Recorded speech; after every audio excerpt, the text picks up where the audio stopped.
प्रतिभा classes में सभी का बहुत बहुत स्वागत है। बोर्ड एग्जाम्स बस आने ही वाले हैं और आज हम इतिहास के एक बहुत ही जरूरी चैप्टर भारत में राष्ट्रवाद को फटाफट रिवाइज करने वाले हैं। बिल्कुल भी घबराने की जरूरत नहीं है।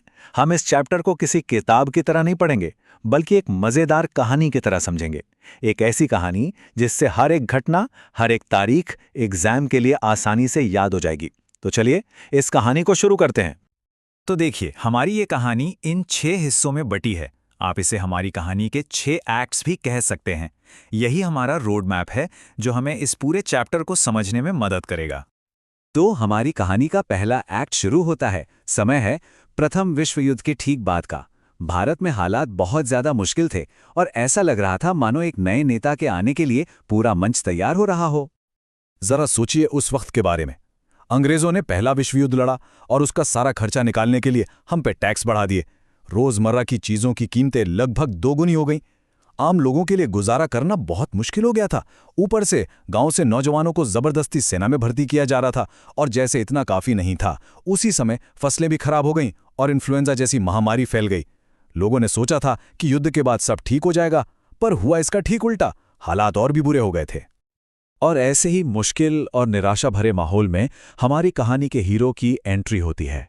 जनवरी 1915 में महात्मा गांधी दक्षिण अफ्रीका से भारत वापस आए और ये एक बहुत बड़ा टर्निंग पॉइंट था। गांधी जी अपने साथ खाली हाथ नहीं आए थे। वो संघर्ष का एक बिल्कुल नया तरीका, एक नया हथियार लेकर आए थे।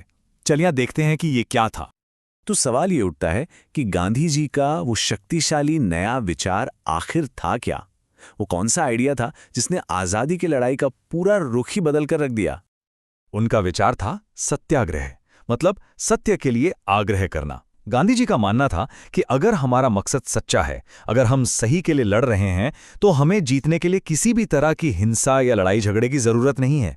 हम अहिंसा के रास्ते पर चलकर भी जीत सकते हैं। और ये सिर्फ एक विचार नहीं था, गांधी जी ने इसे आजमाया भी। भारत आते ही उन्होंने 3 छोटे लेकिन बेहद सफल आंदोलन किए। 1917 में बिहार के चंपारण में नील की खेती करने वाले किसानों के लिए, फिर उसी साल 1917 में गुजरात के खेड़ा में किसानों की कर माफी के लिए और 1918 में अहमदाबाद में मिल मजदूरों के हक के लिए। इन तीनों जीतों ने यह साबित कर दिया कि उनका यह हथियार कितना असरदार था। तो एक तरफ गांधी जी के सत्याग्रह सफल हो रहे थे, लेकिन तभी अंग्रेजों ने एक ऐसा कानून पास कर दिया जिसने पूरे देश को गुस्से से भर दिया। 1919 में आया रॉलेट एक्ट। इसे काला कानून कहा गया। क्यों? क्योंकि इसके तहत पुलिस को ये ताकत मिल गई थी कि वो किसी भी भारतीय को सिर्फ शक के आधार पर बिना कोई केस चलाए 2 साल के लिए जेल में डाल सकती थी। ये तो सरासर नाइंसाफी थी। इसी कानून के विरोध के बीच एक बहुत ही भयानक घटना हुई। 13 अप्रैल 1919 बैसाखी का दिन था। अमृतसर के जलियांवाला बाग में लोग शांति से मेला देखने जमा हुए थे। तभी जनरल डायर वहां आया, बाहर निकलने का इकलौता रास्ता बंद करवाया और अपनी फौज को निहत्थे लोगों पर गोलियां चलाने का हुक्म दे दिया। इस हत्याकांड ने पूरे देश की आत्मा को झकझोर कर रख दिया। जलियांवाला बाग की घटना के बाद जो गुस्सा और दर्द पूरे देश में फैला, गांधी जी ने उसे एक बड़े और संगठित आंदोलन का रूप दिया। ये था भारत का पहला जन आंदोलन। गांधी जी ने 1909 में अपनी किताब हिंद स्वराज में एक बहुत सीधी लेकिन गहरी बात लिखी थी।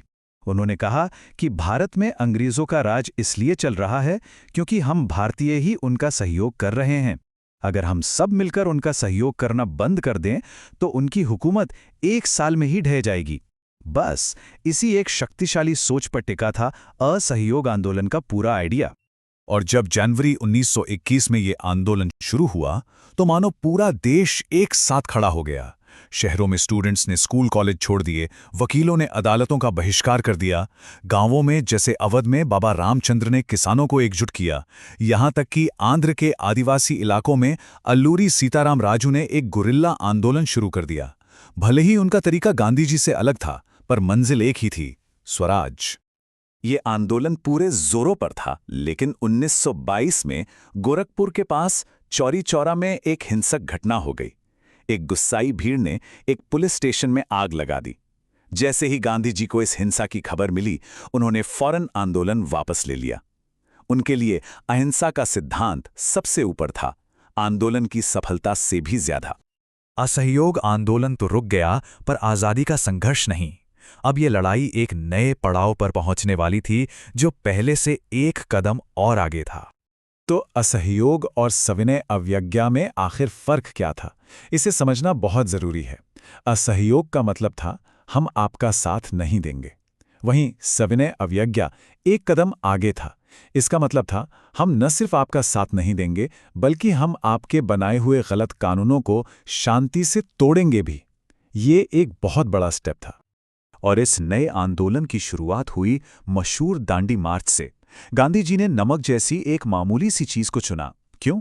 क्योंकि नमक हर भारतीय से जुड़ा था, चाहे वो अमीर हो या गरीब। उन्होंने अपने 78 साथियों के साथ साबरमती आश्रम से दांडी तक 240 मील की पैदल यात्रा की और 6 अप्रैल को समुद्र के पानी से नमक बनाकर अंग्रेजों का नमक कानून तोड़ा। अच्छा, अभी तक हमने बड़े बड़े आंदोलनों की बात की, पर इनके साथ साथ एक और लड़ाई भी चल रही थी, जो लोगों के दिलों और दिमाग में लड़ी जा रही थी। ये लड़ाई थी एक राष्ट्र होने की भावना जगाने की, यानी हम सब एक हैं इस विचार को मजबूत करने की। ये सामूहिक अपनेपन की भावना कई तरीकों से पैदा हुई। जैसे भारत माता की तस्वीर ने देश को एक माँ का चेहरा दिया। वंदे मातरम गीत आंदोलनों का नारा बन गया। गांधी जी का बनाया स्वराज ध्वज, जिसमें बीच में चरखा था, एकता का प्रतीक बना। और जब लोगों ने भारत के गौरवशाली इतिहास को फिर से जाना, तो उनका आत्मसम्मान और आत्मविश्वास बढ़ा।